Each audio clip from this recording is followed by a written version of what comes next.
사랑하는 서울교회 성도 여러분, 주님의 평안을 기원합니다. 요즘 계속해서 날씨가 무덥습니다. 무더운 가운데에서 코로나 방역을 위해서 마스크를 쓰고 다니시면서 얼마나 힘들고 얼마나 고통스럽습니까? 그러나 이러한 때를 통해서 우리가 모든 면에서 인내를 배우는 축복된 기회라 바꿔 생각하면 우리에게 큰 유익이 될 줄로 믿습니다. 하나님은 하나님을 사랑하는 자, 곧 그 뜻대로 부르심을 입은 자들에게 은혜 주시고 또 합력하여 선을 이루게 하시는 분인 것을 기억하면서 이때에도 선을 이루시는 하나님의 역사를 눈으로 보면서 승리하는 우리 모든 성도 되시기를 주의 이름으로 축복합니다. 지금으로부터 추후 2021년 1월 31일 주일 낮 예배를 하나님께 드리겠습니다.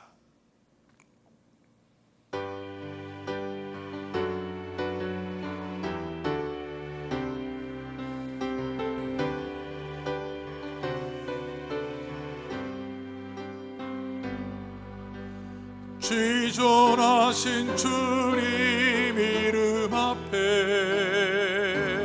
모두 무릎 꿇고 다 경배해. 거룩하신 주님 보좌 앞에 엎드려 절하세.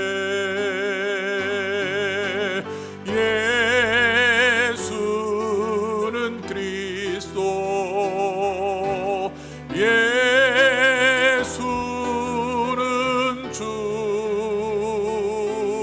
하나님의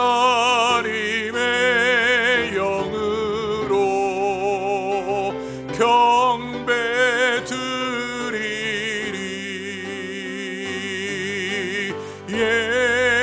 예수는 그리스도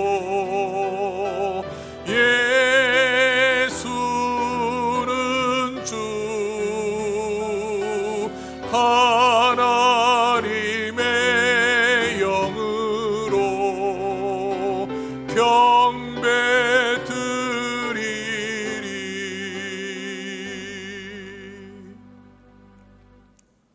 너의 모든 나라들아 여호와를 찬양하며 너의 모든 백성들아 저를 칭송할지어다.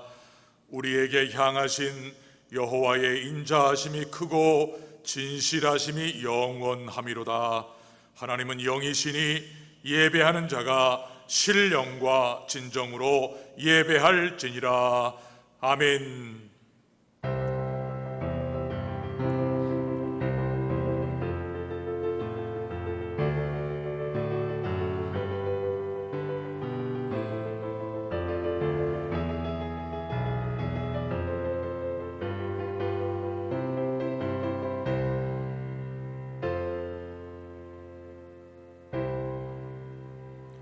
수고하고 무거운 짐진 자들아 다 내게로 오라.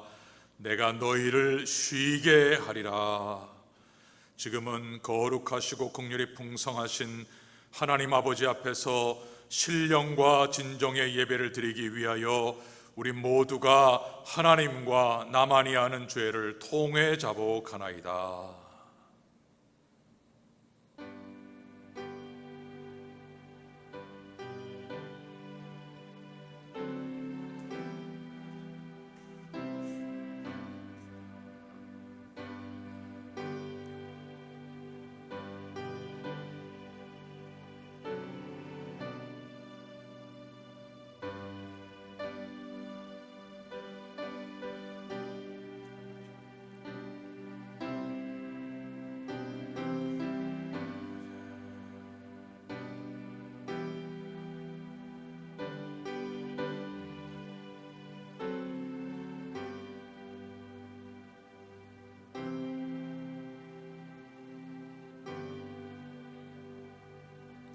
그러므로 이제 그리스도 예수 안에 있는 자에게는 결코 정죄함이 없나니 이는 그리스도 예수 안에 있는 생명의 성령의 법이 죄와 사망의 법에서 너를 해방하였음이라. 아멘.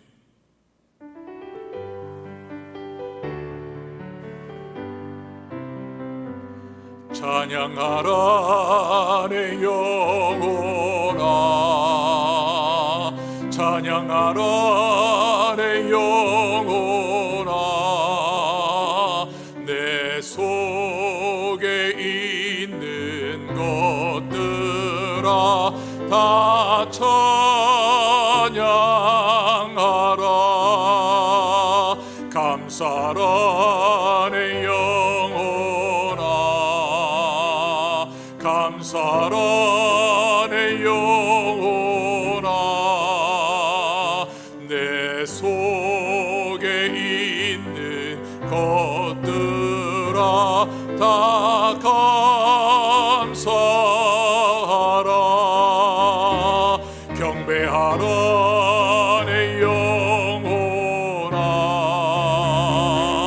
경배하라 내 영혼아, 내 속에 있는 것들아 다 경배하라.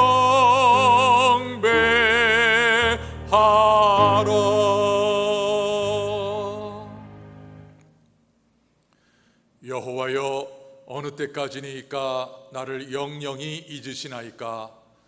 주의 얼굴을 나에게서 언제까지 숨기시겠나이까? 내가 나의 영혼에 경영하고 종일토록 마음에 근심하기를 어느 때까지 하오며, 내 원수가 나를 쳐서 자긍하기를 어느 때까지 하리이까?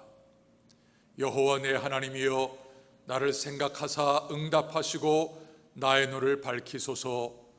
내가 요동될 때에 나의 대적들이 기뻐할까 하나이다. 나는 오직 주의 인자하심을 의뢰하여 싸우니 내 마음은 주의 구원을 기뻐하리이다. 내가 여호와를 찬송하리니 이는 나를 후대하심이로다. 아멘. 전능하사 천지를 만드신 하나님 아버지를 내가 믿사오며 그 외아들 우리 주 예수 그리스도를 믿사오니 이는 성령으로 잉태하사 동정녀 마리아에게 나시고 본디오 빌라도에게 고난을 받으사 십자가에 못 박혀 죽으시고 장사한 지 사흘 만에 죽은 자 가운데서 다시 살아나시며 하늘에 오르사 전능하신 하나님 우편에 앉아 계시다가 저리로서 산 자와 죽은 자를 심판하려 오시리라. 성령을 믿사오며 거룩한 공예와 성도가 서로 교통하는 것과 죄를 사하여 주시는 것과 몸이 다시 사는 것과 영원히 사는 것을 믿사옵나이다. 아멘.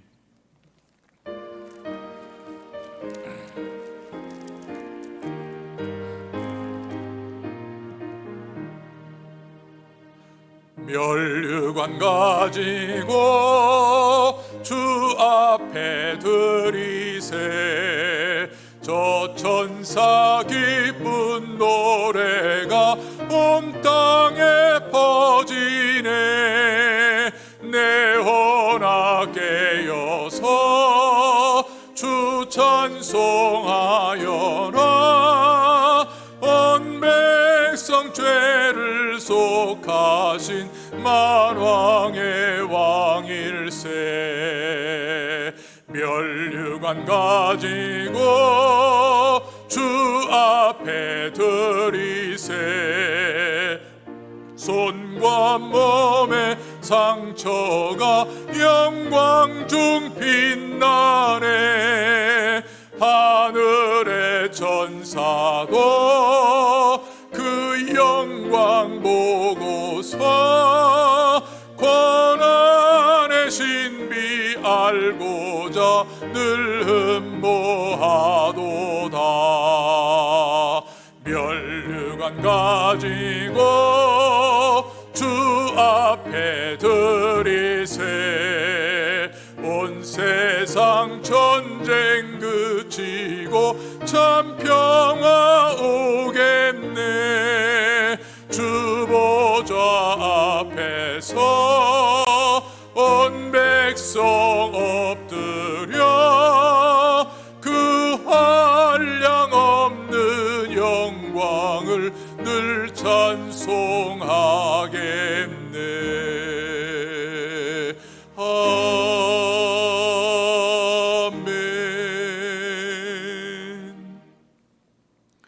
우리의 창조주며 주인 되시는 하나님 아버지, 우리 모든 성도가 각기 다른 자리에 있지만 거룩하고 복된 주일 예배 자리에서 한 마음으로 하나님을 예배케 하심을 진심으로 감사합니다.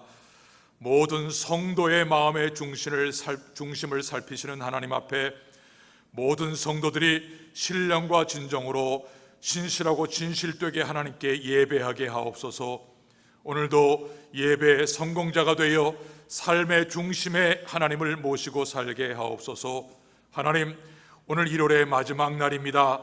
처음의 다짐들을 잊지 않게 하시고 육신의 습관을 이길 수 있는 성령의 능력을 주옵소서.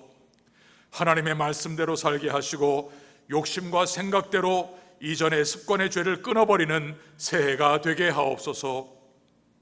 우리의 연약함을 용서해 주시고 죄를 짓고도 감각 없이 살아가는 어리석은 자가 되지 않도록 회개에 힘쓰는 자들이 되게 하옵소서. 매일을 살아가며 오늘이 처음의 시작인 듯 열심을 내어 새해 소망들을 실천하며 살아가는 우리 모든 성도들 되게 하여 주옵소서. 하나님, 의료 체계가 붕괴된 아마존 마나우스의 백성들을 불쌍히 여겨 주옵소서. 특히 복음 전도자로 부름받아 헌신하는 선교사님들과 가정을 보호해 주옵소서. 우리 교회가 협력하는 이현학 선교사님과 사모님 아들 함께 치료 중에 있습니다. 치료의 광선을 비추시사 고난의 때가 속히 지나가게 하시고 정수리부터 발끝까지 코로나 바이러스가 사라지게 하옵소서. 여전히 코로나 확산세가 꺾이지 않고 있습니다. 우리 교우들을 지켜 주옵소서. 두려움을 이기게 하옵소서. 도움의 손길이 필요한 곳곳에 믿음의 자녀된 우리가 따뜻한 하나님의 온기를 전하며 얼어붙은 마음을 녹일 수 있는 빛과 소금의 사명자로 살게 하옵소서. 하나님, 만남이 중단된 교회 학교 자녀들 영육으로 강건케 하옵소서. 성령의 능력으로 맑고 바르게 자라게 하시며 건강한 몸으로 지혜 충만한 자녀가 되게 하옵소서. 오늘 주시는 말씀으로 병상의 환우들이 고침을 받게 하시고 모든 교우들에게는 막힌 모든 것이 뚫리는 형통의 복을 주옵소서. 언제나 우리와 함께 하시는 예수님 이름으로 기도드립니다. 아멘.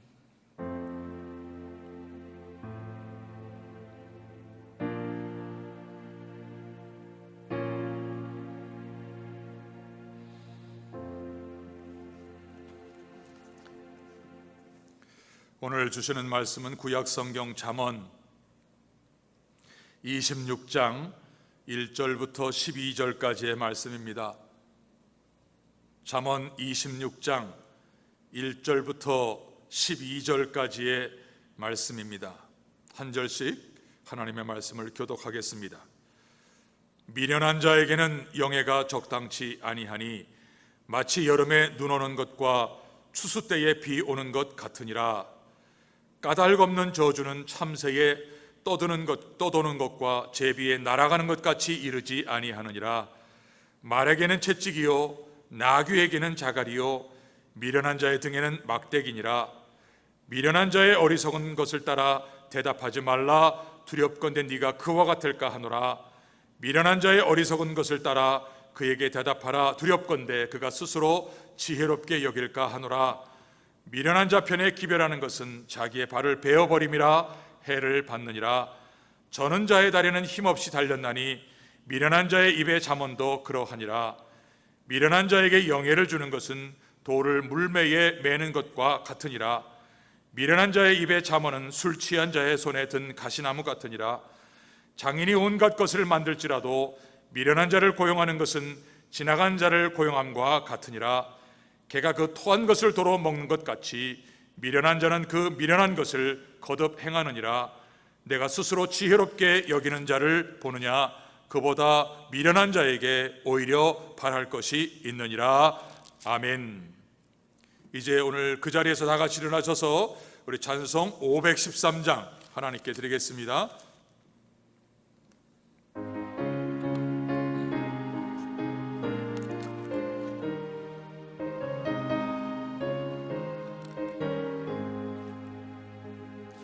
너의 마음에 슬픔이 가득 차도 주가 즐겁게 하시리라. 아침 해같이 빛나는 마음으로 너 십자가 지고 가라. 즐거운 마음으로 십자가 지고 가라. 내가 기쁘게 십자가 지고 가면 슬픈 마음이 위로받네. 때를 따라서 주시는 은혜로서 가란 심령의 힘을 얻고 주가 언약한 말씀을 기억하고 너 십자가 지고 가라. 아멘. 즐거운 마음으로 십자가 지고 가라. 내가 기쁘게 십자가 지고 가면 슬픈 마음이 위로받네.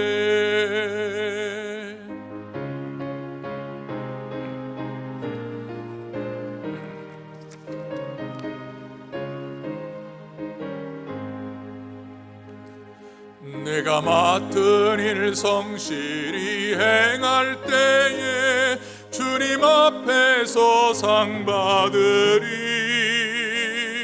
주가 베푸신 은혜를 감사하며 너 십자가 지고 가라. 즐거운 마음으로 십자가 지고 가라. 내가 기쁘게 십자가 지고 가면 슬픈 마음이 위로받네. 아멘. 아멘. 주님의 평강의 복을 기원합니다. 오늘 주신 말씀을 가지고 함께 나눌 말씀의 제목은 미련하면 안 됩니다. 미련하면 절대로 안 됩니다 하는 제목을 가지고 하나님의 말씀으로 큰 은혜 받기를 소망합니다. 성경은 가난한 자 책망하지 않습니다. 사업에 실패한 자 책망하지 않습니다. 못 배웠다고 책망하지 않습니다. 그러나 미련한 것은 책망합니다. 3절에 말에게는 채찍이요 나귀에게는 자갈이요 미련한 자의 등에는 막대기니라. 하나님은 미련한 자는 책망하십니다. 여러분, 우리가 오늘 잠언 26장 1절에서 12절까지를 읽었는데 미련한 자가 몇 번 나오는지 아십니까? 나중에 찾아보십시오. 12절 가운데 11번이 나옵니다. 2절에만 나오지 않는데 2절도 1절과 이어서 되어지는 것이고요. 9절에는 미련한 자의 입의 잠언은 술 취한 자의 손에 든 가시 같으니라. 그러면서 그 미련한 자는 미련한 짓을 한다라고 말을 하는 것을 보면 미련하다, 미련한 자 12번이나 집중적으로 말씀을 하면서 책망하십니다. 여러분, 성경이 어느 특정한 부류의 사람들을 이렇게 책망한 것을 보신 적이 있습니까? 물론 신약의 예수님께서 바리새인과 서기관들의 겉과 속이 다른 종교인 패역한 그 모습을 책망하시고 심지어 저주하셨지요. 그러나 그들은 종교 집단이에요. 종교 집단. 그러나 오늘은 전 모든 인류 대상으로 하시는 말씀이에요. 모든 인류를 대상한 사람 가운데에서 미련한 사람을 향해서 특별히 꼬집어가지고 미련하면 안 된다, 미련하면 안 된다 라고 아주 강조하면서 책망하십니다. 왜 그런지 아십니까? 미련한 것은 영적인 문제이기 때문에 그래요. 여러분, 잠언을 쓴 목적을 1장 3절에서 우리로 지혜롭게 하기 위하여, 이것이 잠언의 목적입니다. 그러니까 잠언은 이 땅을 살아가는 모든 사람들이 지혜롭게 살게 하기 위해서 이 성경을 주셨습니다. 그럼 지혜롭게 사는 게 뭐예요? 지혜롭게 사는 것은 올바르게 살아가는 거예요. 올바르게. 그러면 지혜롭고 올바르게 살아가는 기초가 뭐예요? 1장 7절에 여호와를 경외하는 것이 지식, 지혜의 근본이에요. 그러니까 우리로 지혜롭게 살고 올바르게 살도록 우리에게 가르쳐 주기 위해서 잠언을 기록했는데, 그 지혜의 근본 ABC가 뭐냐? 여호와를 경외하는 거예요. 그런데 1장 7절에 미련한 자는 지혜와 훈계를 멸시하느니라. 미련한 자는 지혜와 훈계를 멸시해요. 하나님 없이 살겠다는 거예요. 하나님 말씀 순종하지 않겠다는 거예요. 창조주 기억하지 않겠다는 거예요. 여러분, 누가복음 12장에 예수님께서 어리석은 부자의 비유를 말씀하십니다. 하루는 부자가 소출이 너무나 많아요. 그런데 자기의 창고가 너무 적으니까 마음속으로 생각합니다. 아, 내가 작은 창고를 헐고 저 소출을 집어넣을 수 있는 큰 창고를 만들어야 되겠다. 그러면서 자기 영혼에게 말하는 거예요. 내 영혼아, 쉬고 먹고 마시고 즐기자. 이게 자기가 자기 영혼에게 말하는 거예요. 여러분, 내가 누구예요? 겉모습이 내가 아니에요. 나를 유지하고 나를 지탱하고 있는 영혼, 이게 진짜 나예요. 그런데 이 부자가 자기의 영혼을 향해서 내 영혼아, 이제 나머지의 인생을 쉬자, 먹자, 마시자, 즐기자. 이 말이 떨어지기도 전에 예수님께서 이렇게 말씀하십니다. 이 어리석은 자여, 내 영혼을 오늘 밤 도로 찾으리니 네가 준비한 것이 네 것이 되겠느냐. 여러분, 이 부자가 재테크하는 지혜가 없습니까? 재테크를 너무나 잘해요. 돈을 너무나 잘 버는 거예요. 돈 버는 이 지혜와 지식에 관한 한 다른 사람이 쫓아올 수가 없는 거예요. 그러니 이 사람이 얼마나 돈을 많이 벌었습니까? 곡식이 얼마나 많습니까? 이 사람이 갖고 있는 세상 지혜 부족하지 않지만 그 사람의 모든 삶의 중심에 창조자가 없는 거예요. 자기의 주인이 없는 거예요. 이게 뭐예요? 어리석은 자요. 이게 미련한 자예요. 이게 어리석은 자예요. 잠언 8장 35절 36절에 대저 지혜를 얻는 자는 생명을 얻고 여호와께 은총을 얻을 것임이니라. 그러나 지혜를 잃는 자는 자기의 영혼을 해하는 자라. 무릇 지혜를 미워하는 자는 사망을 사랑하느니라. 여러분, 지혜와 생명이 연결되어 있어요. 지혜를 미워하면 그래서 사망을 사랑하는 거예요. 지혜를 얻는 자는 생명을 얻고 은총을 얻는 자예요. 그러기 때문에 미련한 것은 영적인 거예요. 그래서 하나님께서 미련하지 말아라. 성경을 여러분들이 자세히 보시면 이 미련한 자라고 하는 특정한 집단에 대해서 이토록 강력하고도 집중적으로 책망하고 야단치는 부분이 없다면 이건 분명히 하나님께서 말씀하시는 의도가 있어요.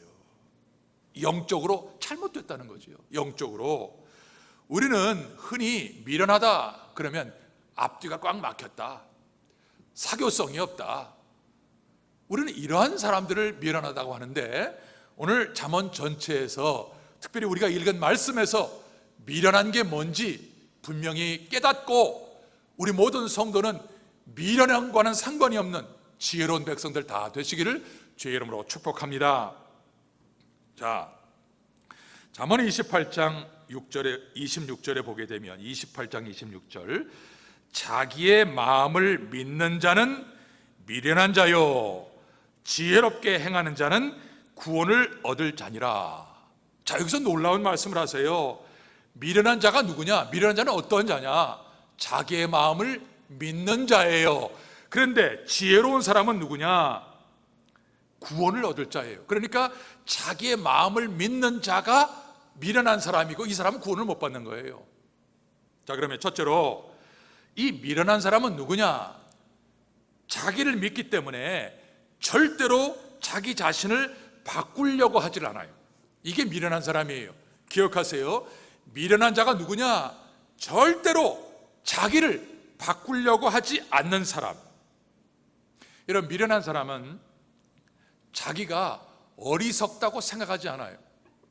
자기는 똑똑하고, 자기는 현명하고, 자기는 책을 많이 읽었고, 자기는 경험이 많아서 자기는 현명하다고 생각을 해요.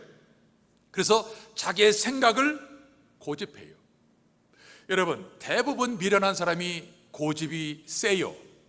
그 이유는 자기는 틀릴 수가 없다는 거예요. 자기는 똑똑하다는 거예요.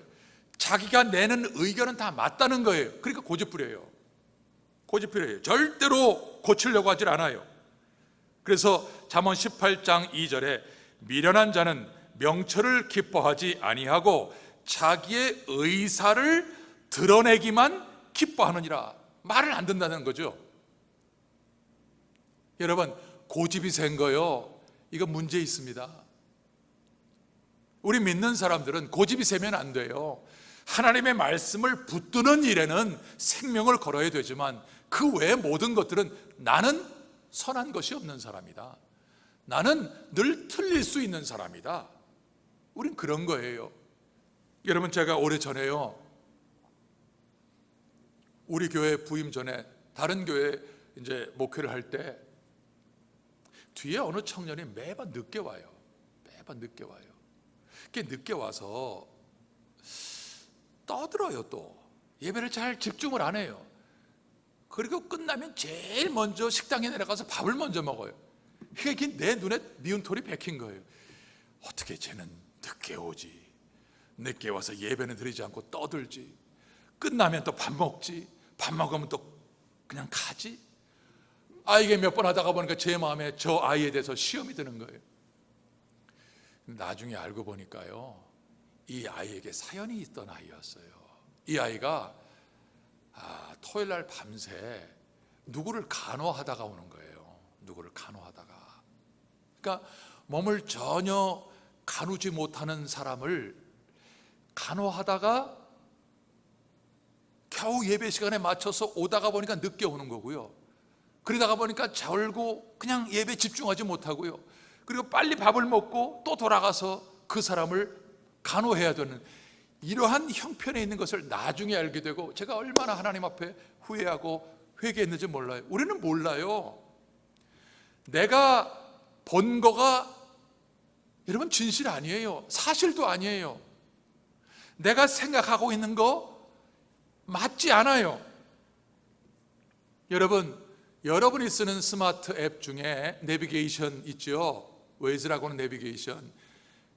우리가 어디를 가면 그거를 틀어놓고 가면 우리를 가장 빠른 길로 또 안전한 길로 인도하는 이유가 뭐냐면 위성에서 쏘는 그 인포메이션을 받아가지고 우리를 인도하기 때문이에요.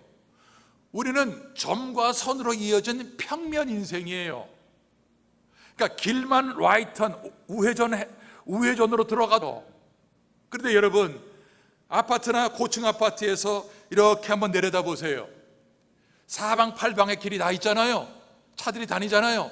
그런데 늘 내가 직장에 가는 길을 가기 위해서 오른쪽으로 들어가는 길을 내가 위에서 보니까 사고가 난 거예요. 위에서 보니까 그러면 그 길로 들어가면 막혀서 거기에 그냥 블락되어 있으니까 아니라 다음으로 가서 그 다음 길로 들어가야지. 이게 위에서 보면 보여요. 그런데 내가 운전을 하면서 점과 선으로 이어진 평면적인 인생을 살아가는 내가 늘 가던 길이라고 오른쪽으로 탁 들어갔는데 가니까 사고가 난 그 정말 정체가 되어 있는 그 모습을 보는 게 그게 우리 아닙니까? 여러분, 고층 빌딩에서만 봐도 우리의 인생에 어디에 문제가 있고 어디가 길이 막혀 있고 어디가 함정이 있고 보인다면 우리의 길과 하나님의 길은 다르고 하나님의 길은 우리의 길보다 높은 분이에요. 그러면 우리가 인생을 살아가면서 누구의 말씀을 의지하고 누구와 함께 살고 누구를 바라보며 살아야 할까요? 위에 계신 분, 우리를 만드신 분, 나를 만드셨기 때문에 내가 나를 아는 것보다 나를 더 잘 아시는 그분의 말씀을 들어야죠. 또 하나님께서 우리에게 주신 부모의 말씀을 들어야죠. 여러분, 자식의 말씀도, 자식이 하는 말도 우리가 들어야지요.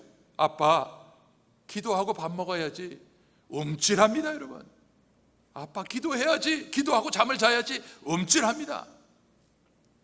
제가 한국에서 전도사 때 하루에 신방을 많이 할 때는 14가정까지나 하고 집에 들어오니까 완전히 파김치가 돼서 소파에 눕습니다. 그때 애들이 아주 어리니까요. 애들이 제가 들어오면 놀아달라고 막 이제 하죠. 근데 파김치가 돼서 들어오니까 어찌할 수 없어요. 그러다가 제가 이제 지쳐 있으니까 아이들이 제 머리를 만지다가 아빠 머리가 왜 이렇게 휘어? 이렇게 얘기를 하는 거예요. 근데 대답하는 힘조차 없어가지고 나온다는 말을 끊으려고 너희들이 말을 안 들어서 아빠 머리가 휘어, 이렇게 말을 한 거예요. 그러니까 아이들이 입이 이만큼 나와가지고 화가 났죠. 그때 얼마 있다가 두 아이들이 깔깔대면서 웃어요. 깔깔대면서. 왜 그래? 아빠가 얼마나 말을 안 들었으면 할머니 머리가 그렇게 휘어. 여러분, 아이라고 우습게 보지 마십시오.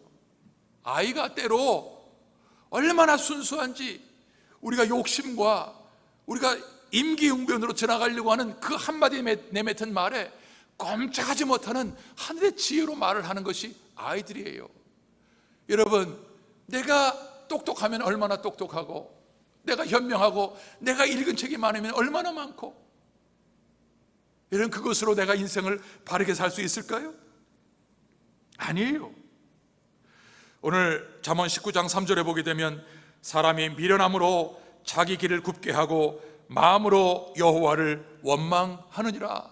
그러니까 이 미련한 사람은 자기를 절대로 바꾸지 않으려고 하는 사람의 특징이 뭐냐면 원망이에요. 너는 왜 나같이 못하느냐? 왜 나처럼 살지 못하느냐?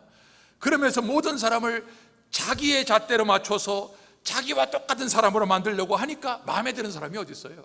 여러분, 자식이 마음에 듭니까? 남편이 마음에 듭니까? 부인이 마음에 듭니까? 모든 것이 자기를 바꾸지 않으려고 하는 사람은 다 불평이에요. 모든 게 다 불평불만의 조건이에요. 마음에 드는 게 어디 있습니까? 한 가지 길이 있습니다. 모든 것이 불평불만이지만 내 마음 하나 바꾸면 모든 것이 내 마음에 드는 거예요. 이게 지혜로운 사람이에요. 지혜로운 사람은 다른 사람을 바꾸려고 하는 게 아니라 자기를 바꾸려고 하는 사람이에요.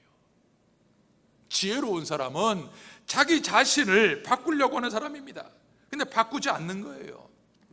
여러분, 손톱에 가시 하나 찔려도 온몸이 아픈 겁니다.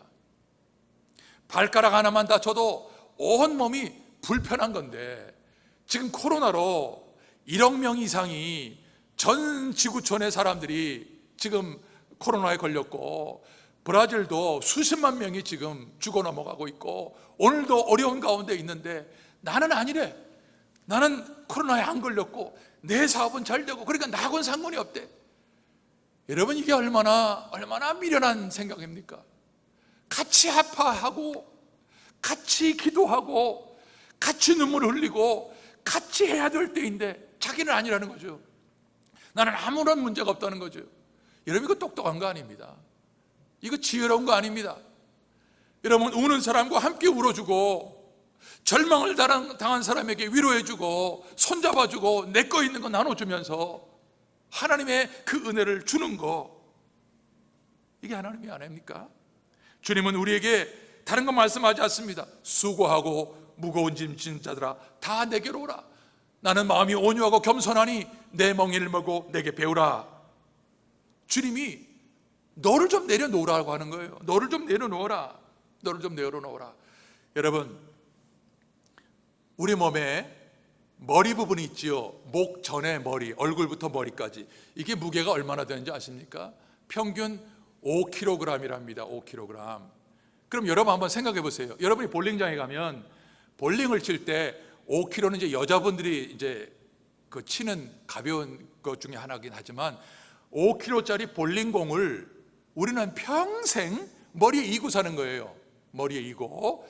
그런데 요즘 이 스마트폰을 많이 보기 때문에 이 스마트폰을 보기 위해서 각도가 어느 사람은 15도, 30도, 60도로 이렇게 구부러지는데, 이게 스마트폰을 볼 때 60도로 구부러지면 5kg짜리의 머리의 무게가 27kg가 되는 중력을 갖고 있답니다. 그래서 우리 뒤에 중추가 눌린대요. 27kg의 무게의 중력을 받기 때문에. 그래 얼마나 무거운 짐을 여러분 이고 사는 겁니까? 우리가 자세만 조금 이상해도, 우리가 고개만 숙이고 다녀도 무거운 몇 킬로짜리를 우리가 평생 모시고 사는 거라면, 자기 자신을 상전으로 모시고 살면 그 인생이 얼마나 힘들까요, 여러분?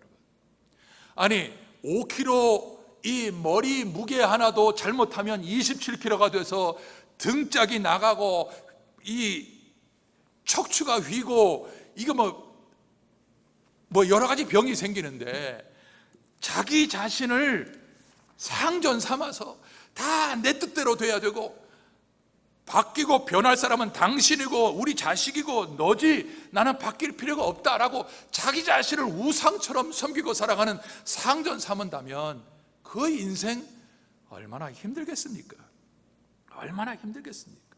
그래서 잠언 17장 12절에 차라리 새끼 빼앗긴 암컴을 만날지언정 미련한 일을 행하는 미련한 자를 만나지 말 것이니라.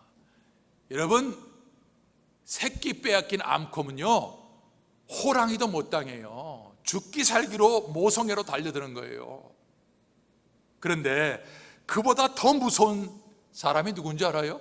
미련한 사람이에요. 미련한 사람이에요. 더 무서워요. 그래서 우리는 이렇게 기도해야 돼요. 하나님, 나는 진실하지 못한 사람입니다. 하나님, 나는 진실할 수가 없는 사람입니다. 그래서 오늘도 주님 붙들어야 사는 것이고요, 나는 새로워져야 됩니다. 그런데 나는 자꾸 과거에 머물려고 합니다. 앞날을 보고 미래를 보면서 나가게 해 주옵소서. 기억하십시오. 전도서 4장 13절에 가난하여도 지혜로운 소녀는 늙고 둔하여 가남을 받을 줄 모르는 왕보다 낫다. 좋은 귀를 갖기를 바랍니다. 나는 오늘도 하나님의 말씀을 들어야 나는 살아갈 수 있다. 나는 오늘도 변해야 한다. 나는 오늘도 새로워져야 한다. 그럴 때에 의인은 늙어도 결실하며 진에게 풍족하고 빛이 청청한 사람이 되는 것이죠. 자, 두 번째로 잠언 23장 9절에 보면 미련한 자의 귀하에 말하지 말지니 이는 그가 네 지혜로운 말을 업신 여길 것이다. 미련한 자의 귀에는 말하지 말아라. 왜냐하면 이는 그 미련한 자가 네 지혜로운 말을 업신 여기기 때문이다. 자, 미련한 사람은 자기 자신에 대해서 바꾸려고 하지 않습니다. 그러니까 미련한 사람은 다른 사람을 우습게 봐요. 두 번째로는 다른 사람을 무시합니다. 여러분, 다른 사람이 하는 말은 아무리 좋은 말이라도 우습게 들어요. 제가 몇 번 말씀드린 것 같은데 아주 엄한 아버지가 있어요. 아주 엄한 아버지.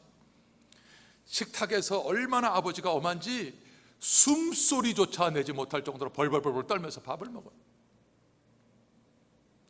그런데 그 아버지가 자기 앞에 그 우유를 놨는데 먹다가 손을 내리면서 그 우유잔을 쳐가지고 우유가 헝클어진 거예요. 그러니 만약에 자식들이나 아내가 그 일을 했다면 이건 큰일 난 겁니다. 그날 밥은 다 먹은 겁니다. 그런데 아버지 자기가 그 일을 한 거예요. 그 우유를 엎으러 퍼는 거예요. 그러니까 아이들은 조마조마하면서 일이 어떻게 될까 기대하면서 보고 있는 거예요. 야, 이 일을 어떻게 할까? 저 무시무시한 아버지가 어떻게 할까?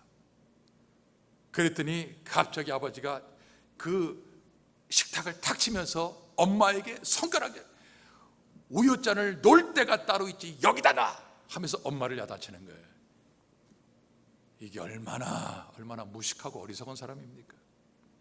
여러분, 잠언 1장 7절에 미련한 자는 지혜와 훈계를 멸시한다.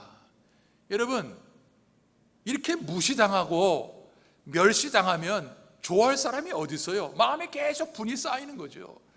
그러다가 어느 날 이게 터지면 다투고 싸우는 거예요. 20장 3절에 잠언 다툼을 멀리하는 것이 사람에게 영광이거늘 미련한 자마다 다툼을 일으키느니라.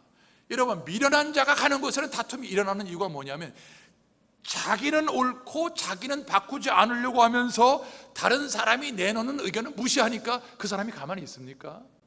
그러니까 이 미련한 사람이 가는 곳마다 뭐가 이루어지느냐? 다툼, 싸움, 분노가 일어나게 되는 거예요. 그래서 미련한 자는 누가 사용하기 가장 좋은 사람이냐? 마귀는 분노를 일으켜가지고 평화로운 우리 그리스도의 공동체를 무너뜨리는 일을 최우선으로 하는 거예요. 여러분, 예배 잘 드리고 계단에 내려가다가 누가 큰 소리 한번 쳐보세요. 그날 받은 은혜 싹 사라집니다. 그러니까 우리는 절대 입술 조심해야 돼요. 큰 소리 내면 안 돼요. 그런데 미련한 자는 큰 소리 내는 게 일이에요. 큰 소리 내는 게. 그러니까 늘 다툼을 일으키는 거죠. 그런데 자기도 양심이 있으니까 큰 소리 치고 나니까 이걸 주워 담을 수가 없으니까 후회하죠. 그러니까 가면 다른 사람을 무시하니까 다툼이 일어나고, 다툼이 일어나니까 후회하고, 그러니까 늘 이런 것이 반복돼요. 싸우고 다투고 후회하고, 싸우고 다투고 후회하고, 이게 반복되는 거예요. 그래서 오늘 우리가 읽은 26장 11절에 개가 그 토한 것을 도로 먹는 것 같이 미련한 자는 그 미련한 것을 거듭 행한다, 그러는 거예요. 여러분이 늘 다른 사람에 대해서 서운하다고 생각하는 사람이 있지요. 저도 그래요. 그런 사람들 있습니다. 그래서 나처럼 억울한 사람 없다, 저 사람 비하면. 그래, 여러분, 절대 그런 거 아니에요. 나는 주님을 바라볼 때 내가 어떠한 사람인지 드러나는 거예요. 다른 사람 비교해서 내가 누구인지를 몰라요. 그러나 내가 누구인지를 알려면 나를 만드신 분에게 가면 내가 누구인지를 알아요. 가장 억울하고 가장 못난 그 대접을 받으신 분은 예수님밖에 없어요. 창조주 하나님이신 예수님, 점과 흠이 없으신 그분이 십자가 지고 침 뱉고 모욕당하고 배신당하고 떠나가고, 우리가 주님을 바라보면서 하나님, 저는 아무것도 아닙니다, 저는 아무것도 아닙니다 라고 돌이킬 수 있는 것이 이게 겸손이지요. 그런데 이 미련한 사람은 그런 것이 아니기를 성경이 27장 22절에서 미련한 자를 곡물과 함께 절구에 넣고 공의로 찌을지라도 그의 미련은 벗어지지 아니하느니라. 이 일을 어찌합니까? 미련한 자를 곡물과 함께 절구에 넣고 빠요. 그러면 곡물은 다 벗겨지는데 미련한 자의 미련은 벗겨지지 않는 거예요. 욥기 11장 12절에 더 심각한 말씀이 미련한 사람이 똑똑해지기를 바라느니 차라리 덜 나기가 사람 낳기를 기다려라 불가능이다. 이건 말이 안 된다. 여러분, 능력은 좀 모자라도 괜찮습니다. 점수 좀 모자라도 괜찮아요. 가난한 거 힘들고 어렵지만 그래도 괜찮아요. 그러나 미련하면 안 됩니다. 미련하면요 방법 없어요. 절구에 곡식을 넣고 미련한 자 함께 넣고 찧어도 탱탱하게 남아있는 게 미련한 자고요,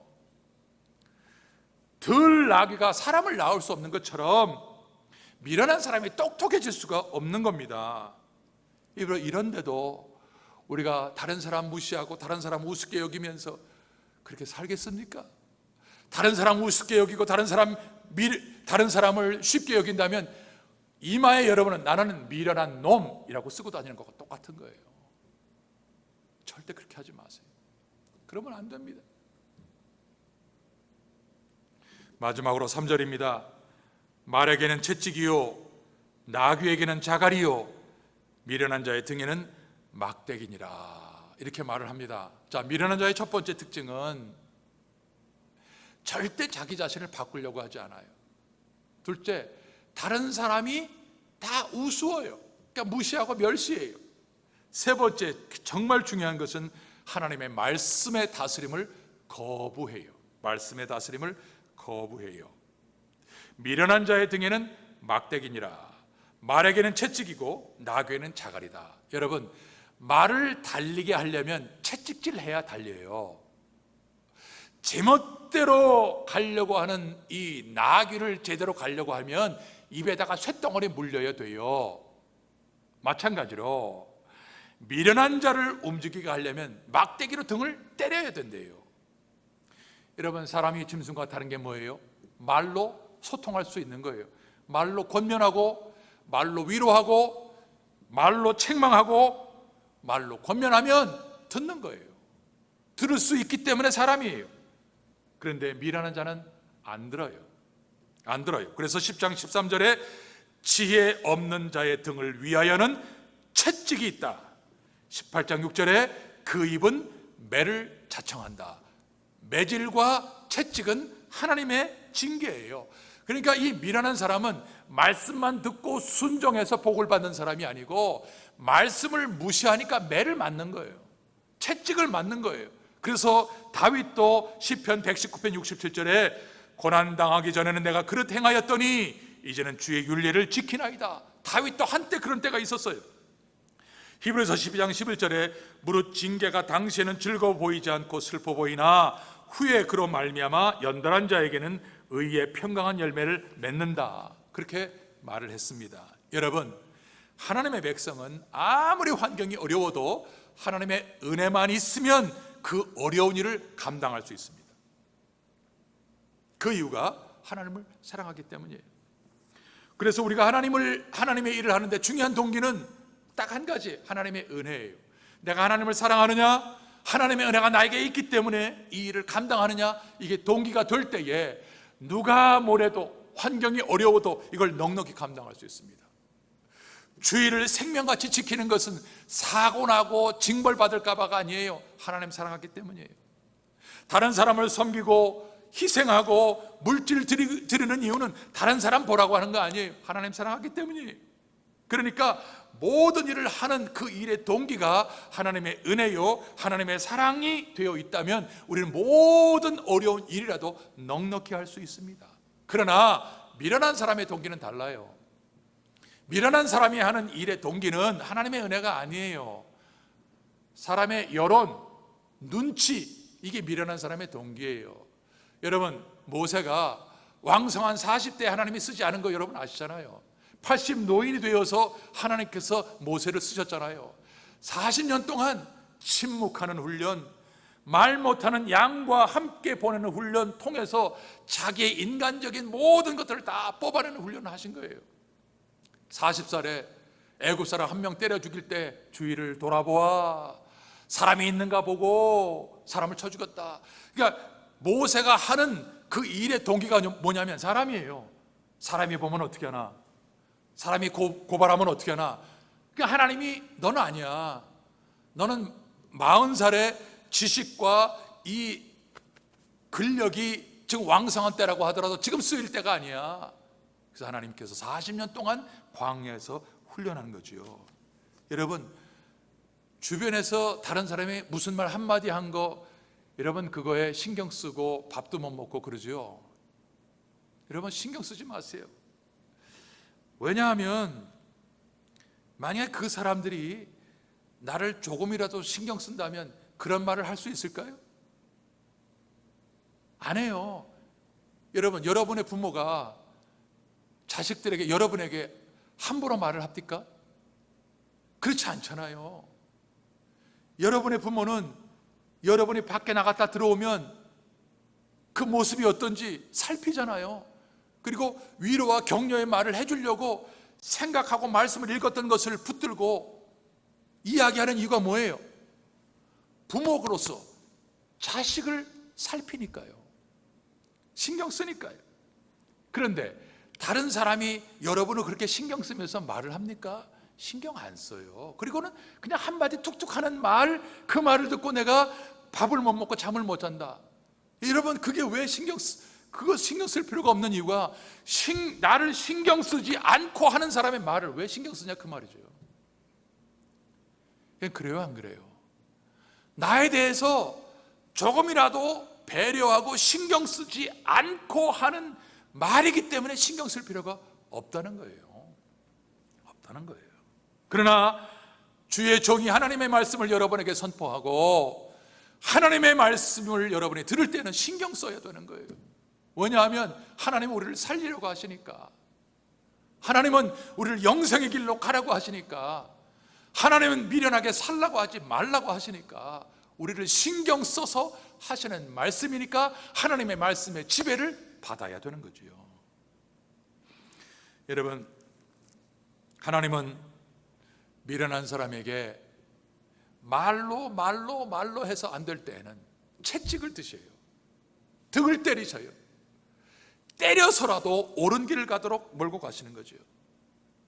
민수기에 발락이라고 하는 모압 왕이 40년 동안 그 광야를 돌아서 이스라엘 백성들이 이제 요단강을 넘으면 가나안 땅에 들어가게 되는데, 이제 모압을 지나가게 될 때 얼마나 무서웠는지, 모압 왕이, 아니 군대가 있는 것도 아니고 무슨 군사가 무기가 있는 것도 아닌데 여호와 하나님의 인도를 받는 그 이스라엘 백성들이 정말 파죽지세처럼 몰고 오고 있는 그 모습을 보고, 이건 다른 거로는 방법이 없다. 그래가지고 발람이라고 하는 선자를 돈으로 매수해 가지고 저주해 주시오.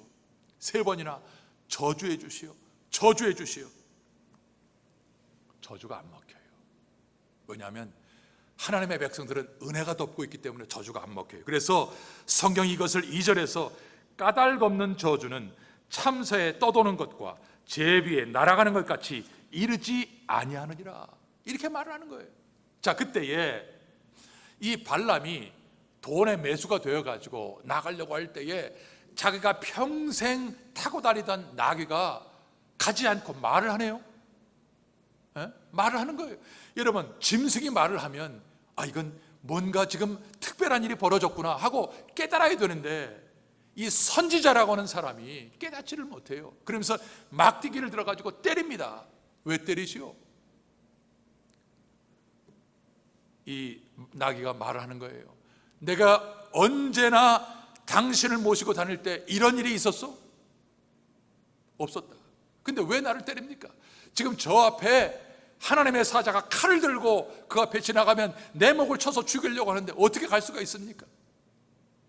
그때 하나님께서 발람의 눈을 뜨게 하시니까 비로소 하나님의 사자가 칼을 들고 있는 걸 보게 된 거예요. 아무리 말을 해도 돈의 욕심에 빠져서 가지를 못할 때 하나님의 사자가 칼을 들고 나타나는 거예요. 성경은요, 미련한 자 앞을 떠나라고 하십니다. 14장 7절의 잠언, 감사하는 사람을 어쩌지 못한다.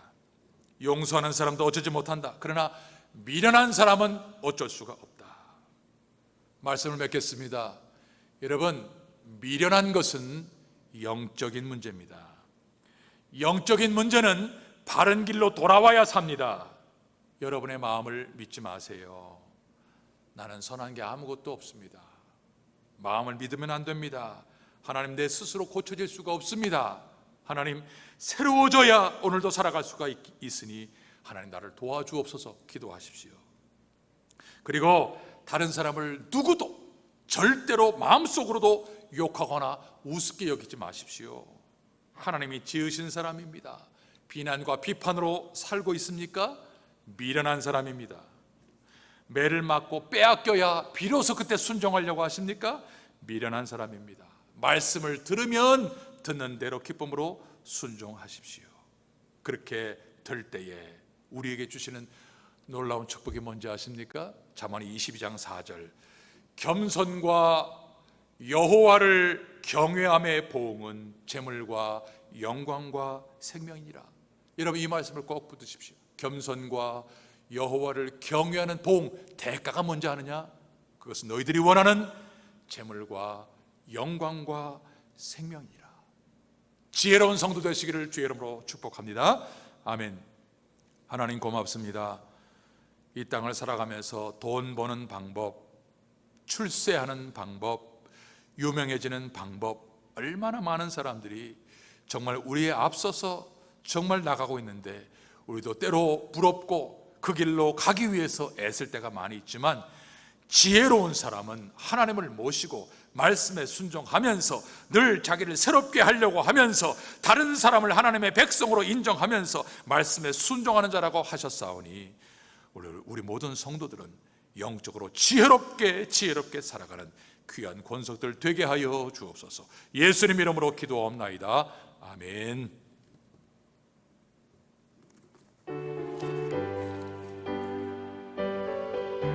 우리 찬송하시면서 준비하신 예물 하나님께 드리겠습니다. 내 모든 소원 기도의 제목 예수를 닮기 원함이라. 예수의 형상 나 입기 위해 그 보아 아끼지 않네. 예수를 닮기 내가 원하네. 날 구속하신 예수님을 내 마음속에 지금 거둬사 주님의 영상 인치소서. 무한한 사랑 풍성한 긍휼 슬픈 자 위로하시는 주. 길 잃은 죄인 부르는 예수 그 영상 담게 하옵소서. 예수를 닮기 내가 원하네. 날 구속하신 예수님을 내 마음속에 지금 거둬서 주님의 영상 인치소서. 겸손하시고 거룩한 예수 원수의 멸시 참으시사 우리를 위해 고난을 받은 구주를 담게 하옵소서. 예수를 닮기 내가 원하네. 날 구속하신 예수님을 내 마음속에 지금 거둬사 주님의 영상 인치소서. 만복의 근원이신 하나님 우리 아버지, 오늘도 선선의 귀한 물질을 구별해서 주님의 전 앞에 올리옵니다. 봉헌합니다. 하나님 아버지 10의 1조와 감사의 예물과 선교의 예물, 또 하나님 앞에 드리고 싶은 여러 가지 종목을 담아 주님 앞에 기쁨으로 예물을 드리오니 이 예물을 받으시고 축복의 씨앗이 되게 하여 주옵소서. 30배, 60배, 100배 결실을 맺게 하여 주옵시고 경제적으로 어렵고 힘든 고단한 때를 하나님의 은혜와 도우심으로 넉넉히 살아갈 수 있는 물질로도 충만한 복을 받는 우리 모든 사랑하는 성도님들이 되게 하여 주옵소서. 바치게 하심을 감사하고 예수님 이름으로 축복하고 봉헌하옵나이다. 아멘. 아멘. 할렐루야, 할렐루야. 감사합니다. 우리 옆에 있는 가족들과 함께 인사하겠습니다. 미련하면 안 됩니다. 미련하면 안 됩니다. 우리 함께 인사하길 바랍니다. 미련하면 안 됩니다. 자, 오늘이 2021년 1월의 마지막 날 1월 31일인데요 특별히 우리 10가지의 기도 제목이 있죠. 10가지의 방향 우리 기억하시고 하나님 앞에 지금껏 우리 지난주일까지 받았던 10가지의 나아갈 우리 올해의 방향을 잘 기억하시고 그 길로 걸어가는 우리 모든 성도가 되기를 바랍니다. 이제 오늘도 각 가정에서 구역 예배로 주일 찬양 예배를 드리시는데 매일마다 가정에서 예배 드리기를 바랍니다. 그 예배를 드릴 때 말씀드린 대로 여러분의 가정이 교회로 변화가 되고요. 그리고 교회가 될 때에 하나님께서 예비한 하나님의 은혜가 쏟아지는 복을 받게 되고요.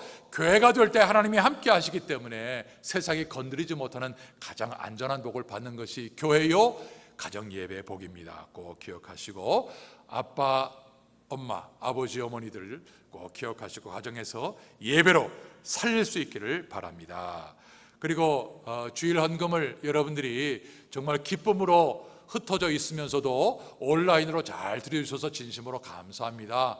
온라인으로 드리시고 난 다음에 그 드린 내용을 재정부장 장로님에게 왓츠앱으로 연락을 해 주셔도 되고요. 또 왓츠앱으로 잘 안 되시는 분들은 카카오톡으로 저에게 연결을 해 주시면 제가 재정부로 넘기도록 하겠습니다.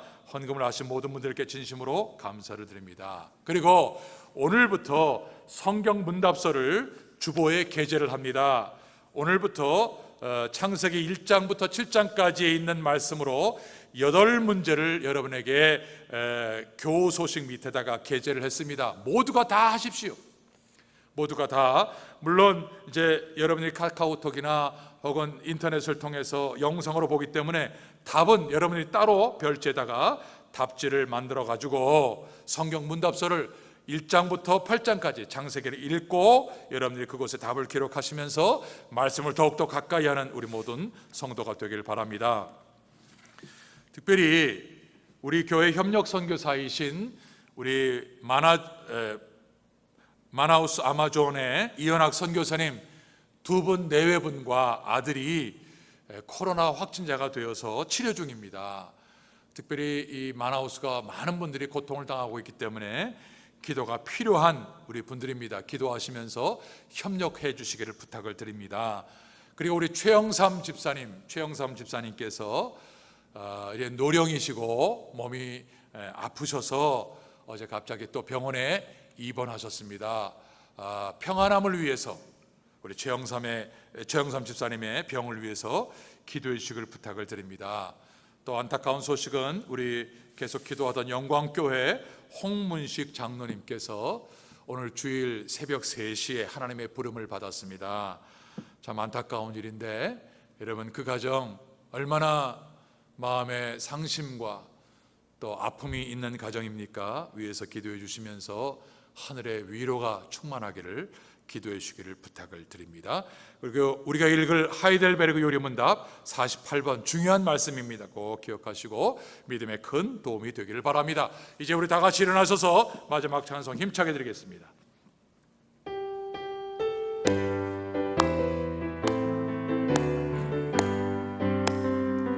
주 하나님 독생자 예수 날 위하여 오시었네. 내 모든 죄 다 사시고 죽음에서 부활하신 나의 구세주 그 언젠가 주 뵐 때까지 주를 위해 싸우리라. 승리의 길 멀고 매도 주님께서 나의 앞길 지켜주시리. 살아계신 주 나의 참된 소망 걱정 근심 전혀 없네. 사랑의 주내 갈 길 인도하니 내 모든 삶의 기쁨 늘 충만하네. 살아계신 주 나의 참된 소망 걱정 근심 전혀 없네. 사랑의 주내 갈 길 인도하니 내 모든 삶의 기쁨 늘 충만하네. 몸이 아프신 분들은 믿음을 가지고 환초에 손을 얹길 바랍니다. 또 기도의 제목 가지고 있는 분들 가슴에 손을 얹고 기도하겠습니다. 하나님 아버지, 오늘도 지구촌 곳곳에 또 브라질 전역에 또 우리 사랑하는 성도님들 심령 또 육체 가운데 코로나로 곤고함을 받고 있는 많은 분들이 있습니다. 주님 믿음으로 간구합니다. 피 묻은 손을 함께 얹어주셔서 병마가 떠나가게 하시고 바이러스가 떠나가게 주님 치료의 광선을 비춰 주옵소서. 이 시간 내가 나사렛 예수의 이름으로 명하노니 모든 병마와 모든 바이러스는 묶음을 놓고 떠나갈지어다. 하나님의 은혜와 능력으로 세임을 받아 하나님의 놀라운 일을 감당할 수 있는 아버지의 건강한 복 회복하는 우리 모든 성도님들이 되게 하여 주옵소서. 특별히 슬픔을 당한 유족들을 위로하여 주옵시고, 하나님이여 하늘의 위로와 평강의 복으로 저들을 새롭게 하여 주옵소서. 오늘 이 시간에 기도의 제목이 있기에 가슴에 믿음으로 손을 얹었습니다. 주님, 앞이 보이지 않는 정말 캄캄한 터널을 걸어가고 있는 것처럼 보이지만 모든 것을 합력하여 선을 이루시는 주님의 약속의 말씀을 믿는 귀한 백성들에게 한 걸음 한 걸음 믿음으로 걸어갈 수 있는 길을 열어주옵시고 형통한 길을 허락하여 주옵소서. 지금은 우리 주 예수 그리스도의 은혜와 하나님 우리 아버지의 사랑과 성령의 충만하심이 절대로 미련하지 않고 지혜롭게 살기를 소망하며 주님 앞에 다시 한번 믿음으로 간구하는 모든 성도님들 위해, 가정 위에, 주의 몸된 교회에, 우리 치료받는 모든 우리 성도님들 병상 위에 지금부터 영원토록 함께 있을지어다. 아멘.